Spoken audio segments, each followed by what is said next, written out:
Hi, this is Jazz Robert, and welcome to my Talking Guitar podcast with young Eddie Van Halen.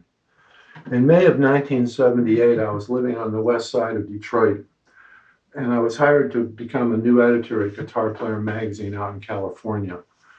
I was really happy to experience this change in my life, and after about 3 or 4 weeks after starting work at the magazine, an album came in by a band called Van Halen. And I remember going into the office of my editor, Don Menn, and Don was in there with Tom Wheeler and Tom Darter, who's the editor of Keyboard Magazine, and they had perplexed looks on their faces. And what happened was Don put the needle onto a track called Eruption, which is Eddie Van Halen's most famous instrumental. And at that time, the sounds we were hearing were so revolutionary that we were trying to figure out whether it was a keyboard or a guitar we were hearing. What it actually was Eddie Van Halen doing finger taps, which he did not invent, but which he took to a brand new level in a rock context. Fast forward about a month, and I'm off to my first big assignment, which was to attend one of Bill Graham's Day on the Green concerts in Oakland, California. These were like all-day events where he'd have 5 or 6 major bands playing. I think AC/DC was the opening act that day. Then there were several bands in between, and then the headliners were Aerosmith. My mission was to interview Pat Travers, and so after Pat Travers played his set, I made my way over to his dressing room, and Pat was preoccupied with a couple of young ladies and some other things. And when I came in and was introduced to him, he just kind of waved me off and said, "Not today." And so I was unhappy about it, but I didn't telegraph this. And after I was ushered out of his dressing room area, I went outside, and Bill Graham had set up a partial basketball court with one net, and there was a basketball laying on the ground. And so I picked up the basketball and I started to shoot just to blow off some steam. A few minutes later, a young guy about my age wandered over and he goes, "Hey man, can I shoot with you?" And I'm like, "Yeah, sure." So we had a spirited game of one-on-one, which this young guy won. He had a left hook and he was really fast, and I couldn't beat him. Anyways, when we were finished, we sat down at the side of the court to cool off, and he looks over at me and he goes, "Hey man, what band are you in?" I said, "I'm not in a band." He goes, "Well, what are you doing here?" I said, "I work for Guitar Player magazine, and I came here to interview Pat Travers, but Travers blew me off." He got this really incredulous look on his face, and he says, "Pat Travers blew you off? I can't fucking believe it. Why don't you interview me, man? Nobody ever wants to interview me." And I said, "Well, who are you?" He goes, "My name's Edward Van Halen." I'm like, "Oh, yeah, of course, I'd be happy to." So right then and there, I switched on my tape recorder, and the interview you were about to hear is exactly how it came down. And though in the very front end, I mentioned to Eddie that he'd been nominated for Best Rock Guitarist in the Guitar Players Readers Poll. So he was just starting to get votes and just starting to get his initial wave of recognition. Anyways, here's our interview. I hope you enjoy it.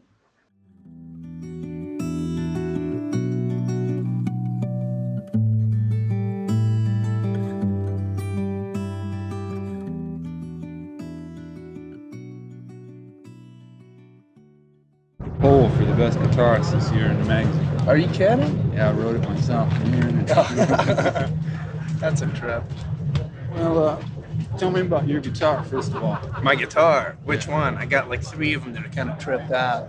All right, each one. Okay, the first Your one, main one? yeah, it's a copy of a Strat. It's not a Fender. It's a company called Charvel's. They advertise in your magazine all the time. And I bought a body from them and a neck for $50 and a neck for $80. Slapped it together, put an old Gibson pickup in it. And it's my main guitar. Painted it up, with the stripes and stuff. And I guess that's my thing. Stu, you keep the same fretboard in? Pardon? You keep the same frets in? Oh, I usually do all that stuff myself. Put my own frets in. What kind do you use? Just large Gibson ones. Large Gibson. The high ones. What's the electronics in? Oh, one volume knob and one pickup. That's all there is to it. No fancy tone knobs over here. Yeah.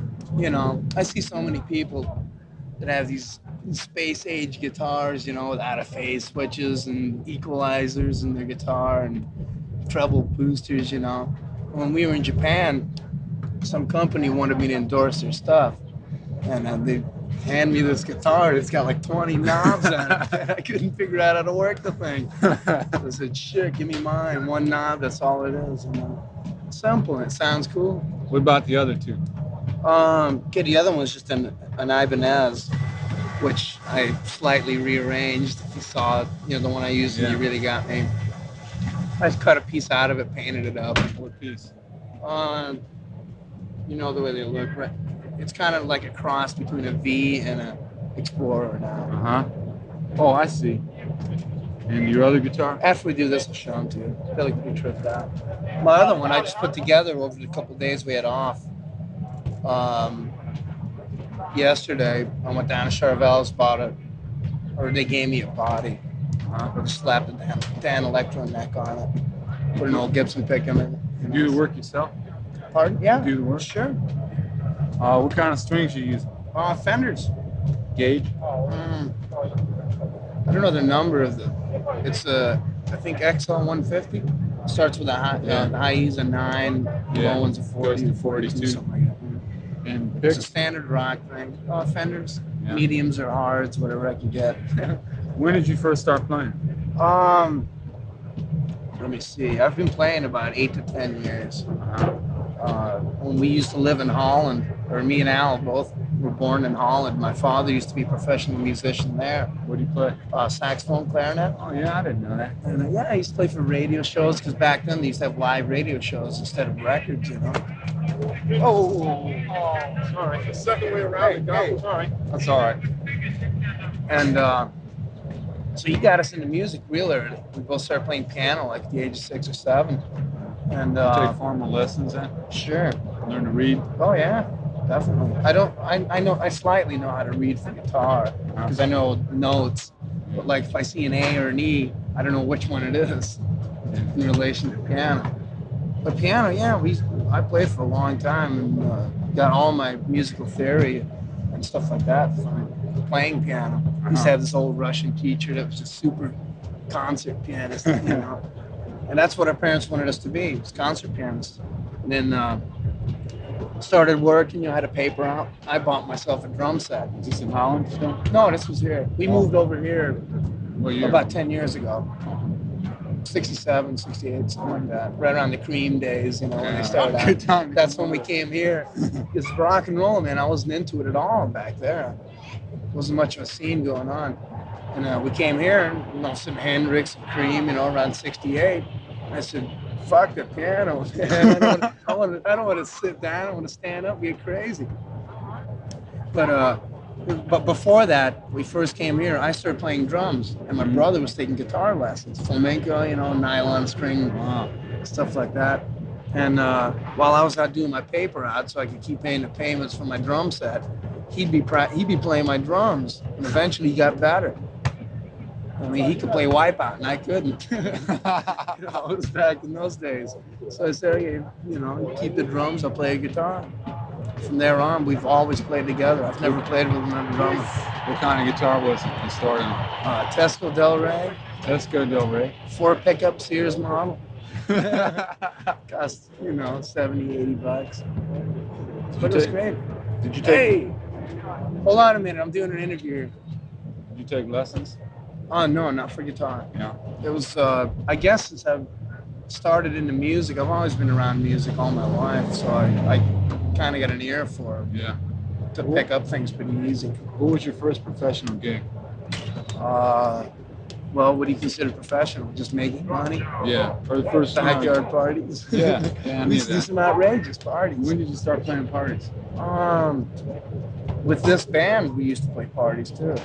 4 years ago. When did the band form? The way the band is right now, about 4 Yeah. years ago. Yeah. 3.5, 4 years ago. Who did you play with before that? It used to be just me and Al and a different bass player. We used to be called Mammoth. And I got tired of singing. I used to lead sing, you know, and I couldn't stand that shit.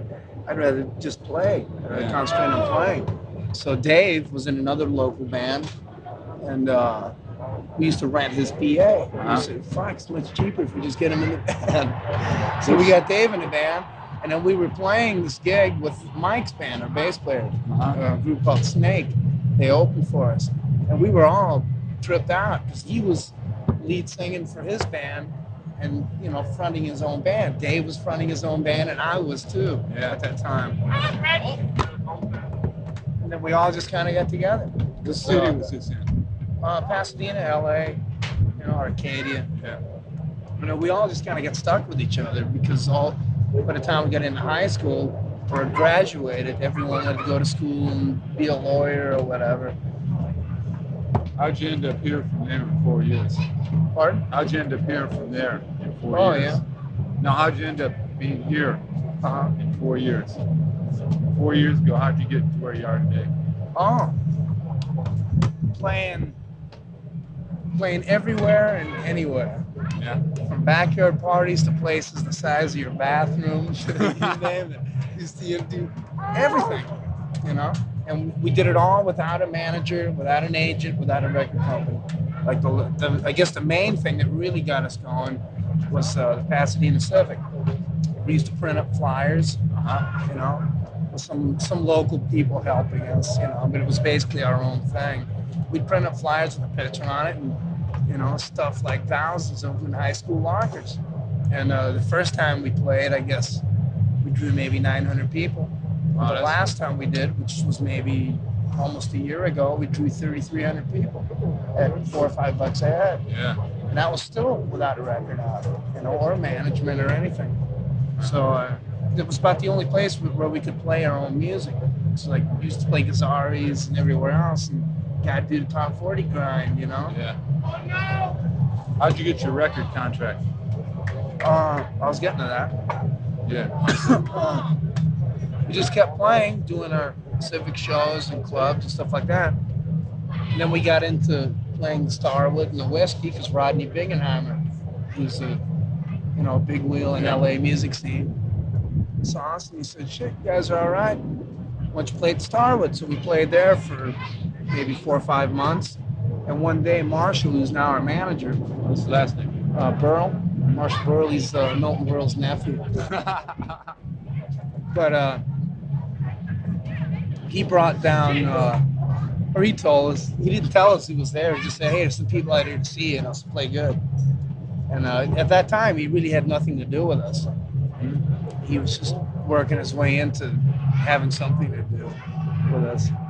And it ends up that we played a good set in front of no people, an empty house at the Starwood on a rainy Monday night. And got done with the set. We're all going, "Yeah, it was a good set. All right, guys." All of a sudden, Marshall walks in with Ted Templeman and Mo Oscar. I mean, that was a heavy thing, man. Was with the Doobie Brothers? Yeah. Well, he still produces them. Yeah. You know, he's done them and whoever else. But, I mean, it was heavy. Yeah. Because I remember talking to other bands. They've always been trying to get Ted to produce their records, but he only works inside of Warner Brothers. You know, he doesn't produce other acts. And there he was, and he said, "Hey, it was great, man." And within a week, we were signed. Just right out of the movies, man. Yeah. Because really, we made a tape once with Gene Simmons from Kiss. We flew to New York with him, and nothing really ever came of it because we didn't know where the hell to take a tape. Yeah. So we had a pitch and sign and tape, you know, the world's most expensive demo tape, which he paid for. But we didn't know where to take it. We didn't feel like walking around knocking on people's doors, pushing ourselves on them, saying, "Hey, sign us, you know. So we just kept playing everywhere, and eventually they came to us. Yeah. How long ago was that now? A year and a half or so. How long did it take you to cut the first album? 3 weeks. The album's very live. Yeah. No overdubs. That's the magic of Ted Templeman. Yeah. I'd say out of the 10 songs in the record, I overdubbed the solo in 2. Running with the Devil and Ice Cream Man, and Jamie's Crying, 3 songs. All the rest are live. I use the same equipment I use live. You know, one guitar solo during the rhythm track. Yeah. Al just played one set of drums. And Mike, you know, and Dave stood in the booth and sang along, lead vocals at the same time. The only thing we did overdub was the backing vocals, because you can't play in the same room and sing, you know, with the amp, so there was a bleed onto the mics. But the music, I'd say, took a week. You know, and including Jamie's Crying, which we wrote in the studio. You know, I had the basic riff to the song, I was just dicking around, and my guitar solo. You know, Eruption wasn't really planned to be on the record. Me and Al were dicking around rehearsing for a show we had to do at the Whiskey. So I was warming up, you know, practicing my solo, and Ted walks in, he goes, "Hey, what's that?" I go, "That's a little solo thing I do live." And he goes, "Hey, it's great, put it on the record." Same with Jamie's Crying. And the music took a week, the singing took about 2. What's the difference between your studio playing and your live playing, you think? Well, between that record and the shows we're doing now, I'd say none. Because we were jumping around, drinking a beer, and getting crazy in the studio too. You know, there's a vibe on the record, I think, to me, because a lot of bands, they keep hacking it out and doing so many overdubs and double tracking and shit like that, and it doesn't sound real. You know? Yeah. And a lot of bands can't pull it off live because they overdub so much stuff in the studio that it either doesn't sound the same, or they're standing there pushing buttons, you know, to get their tape machines working right or something. So we kept it real live. The next record will be very much the same. You already got plans for it? Oh, for the first record, we went into the studio one day with Ted and laid down. We all just played live, you know, and laid down like 40 songs. And out of those 40, we picked 9 and wrote one in the studio for the record. So we got plenty of songs. As a matter of fact, I'm going to get together with Ted Wednesday and, you know, figure out which songs off that tape that we're going to do for the next one. But we've been writing, and we got so many more songs since that tape, and we got like 30 songs left just on that tape. And I think we're going to use just that tape for the next album, because Ted seemed pretty sure that he got, you know, some hit action or whatever just out of those songs. A little polish in here and there, you know. The basic ideas are there. What kind of practicing do you do? I never really sit down and really practice. Like, you know, shut myself in a little room and go, all right, I'm serious now. You know, I just sit around, and whenever I get bored, I play my guitar. You compose with the guitar? Sure. Sometimes I don't. Sometimes the toilet. That's real common. I mean, I'm always thinking music, you know. Oh. Well, I mean, I'm always trying to think of riffs, melodies in my head.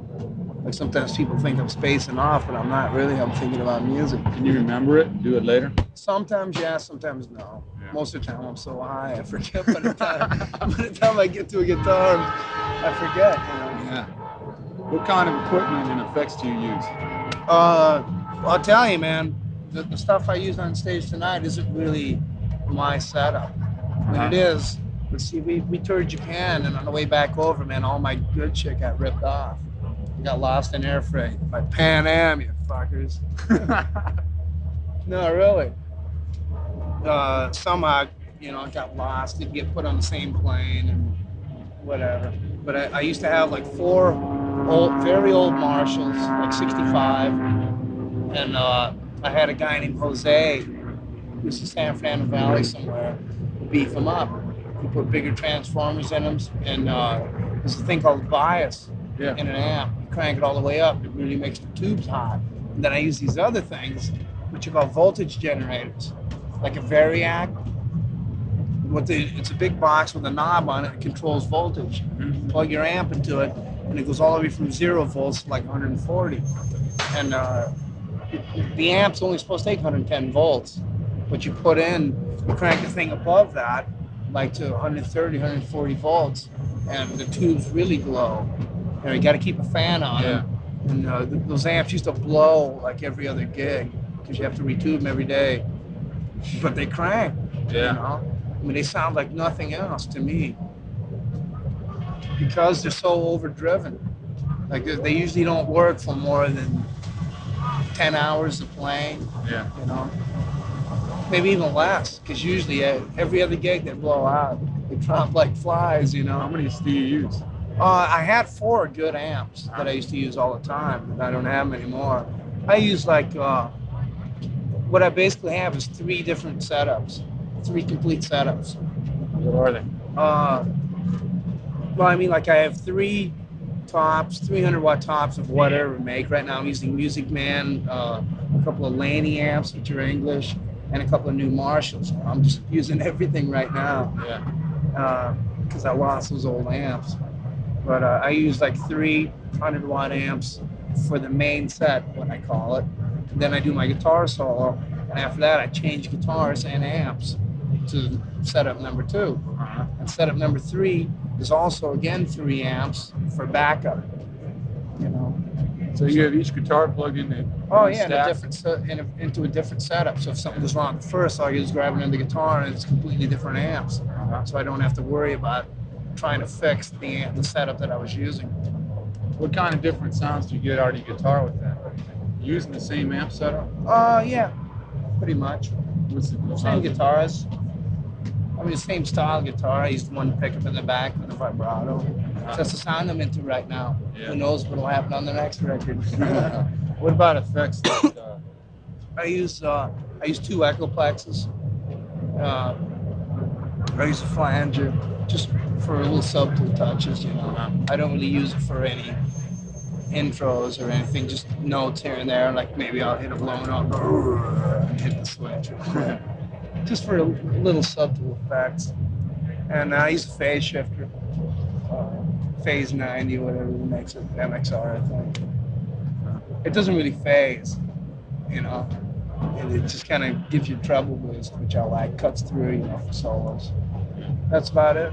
I use a Univox Echo Box, which I had a different motor put in it, so it would go real low, so it would delay much slower. And like on the record, on Eruption, the end of my solo, where I go, oh, you know, that noise. That's a Univox Echo Box, which I put in the bomb. inside the bomb? Yeah. Did you see that Yeah, thing? yeah. What is World that? War II bomb? Torpedo or something? Yeah, it's a bomb, practice bomb. You just fill it with dirt and drop it on the beach, you know, for target practice or whatever. Yeah, I thought it looked cool. Yeah. Usually it blows up, you know, but most bands, like, whatever. What's your strategy of playing guitar within the band? I do whatever I want.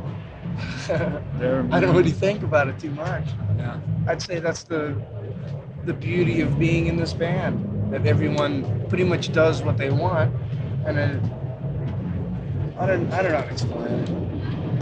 It's not that strict. Everyone just does what they want. They throw out ideas, and whatever happens, happens. Do you find do you change songs for each set? Do you play the same song the same way, or? I'd say that.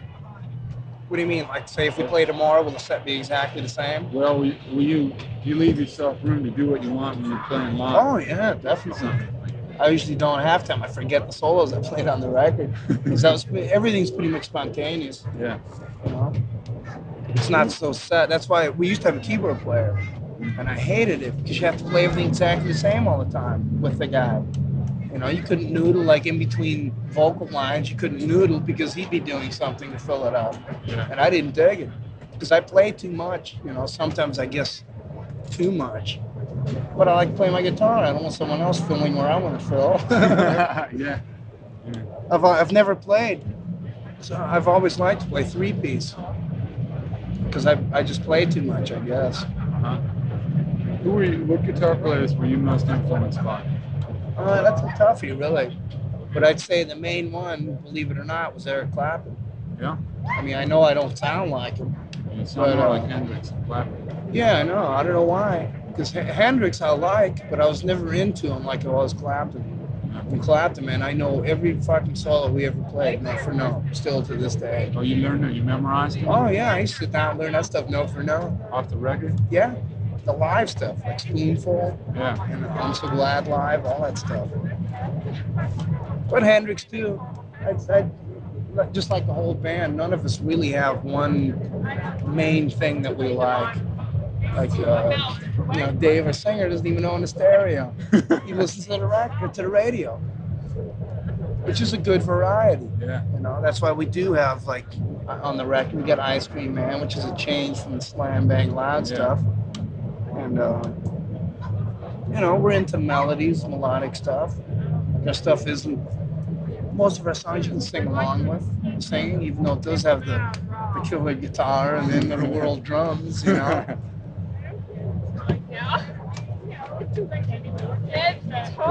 What advice would you give some young guitarists who want to go on the same route that you've gone? It's a tough one. You just have to enjoy what you're doing. I mean, you can't pick up a guitar and say, I want to be like him. I want to be a rock star, just because you want to be a rock star. I mean, you have to enjoy playing guitar. If you don't enjoy playing guitar, then it's useless. Because I know a lot of people who really want to be famous or whatever, but they don't really practice guitar. They think all you do is grow your hair long and look freaky and jump around, and they neglect the actual musical end, which is tough. I mean, to learn music is like going to school to be a lawyer. Yeah. But you have to enjoy it. If you don't enjoy it, then forget it. Do you think reading would help? Do you think it's necessary to be able to read? It would help in certain things. I don't really think it helped me that much. It doesn't help me in writing songs, because it's just basically I can usually remember what I come up with and I put it on tape. That's all and unless you read charts, unless you're a studio musician, then you have to know how to read. But that's what I like about rock and roll, man. It's more feeling than technical. That's why I hate a lot of bands, because they're so technical that there's no life to it. Yeah. I like loose rock and roll, but with good musicians. What's your opinion of the state of rock and roll? The last year or so. I'd say it's cool. It's getting better. I mean, I've never given up on rock and roll. I remember people used to say, rock and roll's dead, it's gone, Bullshit. I don't think so. It's always been there. It's still the main stadium sellout thing, One last question. What are your plans for the future? Plans for the future, man, just to keep fucking rocking out. And, playing good guitar. What do you hope? Do you hope to accomplish anything more? Or get into any new areas with your guitar? Sure. We got some acoustic tunes, which sound real nice. Using acoustic guitars? I've never really owned one. I mean, I play it on my electric, but I know it'll sound much better on acoustic because it's acoustic type of riffs, And I play keyboards, so does my brother. So don't be surprised if you hear some piano or synthesizer or something on the next record, maybe the third one. Because I don't think we're going to make any drastic changes for the next one. I think a lot of people make that mistake. They make too drastic a change and people go, I don't like him anymore. How long have you had the guitars you have now? A couple years. What were you playing before that? I used to have an old gold top Les Paul. What happened to it? I painted it up and ruined it. I mean, I didn't learn. Nobody taught me how to do guitar work. I learned by trial and error. Yeah. When I fucked up a lot of good guitars that way. But now I know what I'm doing. So now I can do whatever I want with guitars to get them the way I want. Because I hate store-bought, off-the-rack guitars. They don't do what I want them to do. Which is fucking kick-ass. It's cream, Like the vibrato setup. You got to know how to set the thing up so it won't go out of tune, which took me a long time to get down. I mean, no one ever told me. I used to talk to other guitarists who, half-ass had it down, and they wouldn't let me know how to do it. But I figured it out, and I can just twang the fuck out of that thing now, and it won't go out of tune. Well, I think that's it. All right.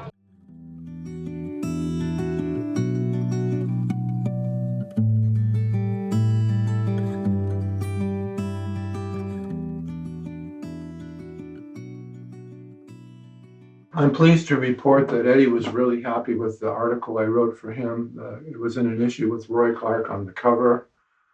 And after that, Eddie began calling me up from the road, and I became a confidant to him, I guess you'd have to say.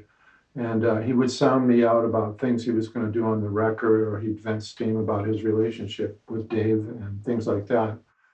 And a couple of years later, he invited me to do the first cover story with him, which I did. And then after that, we did several more interviews, some of which have never been published, including a 5-hour day I spent with him down in Hollywood where he played a lot of guitar. I'll be putting these on Substack in the months to come. Before I sign off, I want to thank several people who are involved with these podcasts. First and foremost is Nick Hunt, my co-producer, who makes these old tapes sound good. I want to thank Steve Weiss and the people at the Southern Folklife Collection. I want to thank the Andrew W. Mellon Foundation, who paid for the digitizing of all my materials. And most of all, I want to thank you, the paid subscribers, for making these posts and podcasts possible. I couldn't do them without you. So thank you, and I'll catch up with you next time.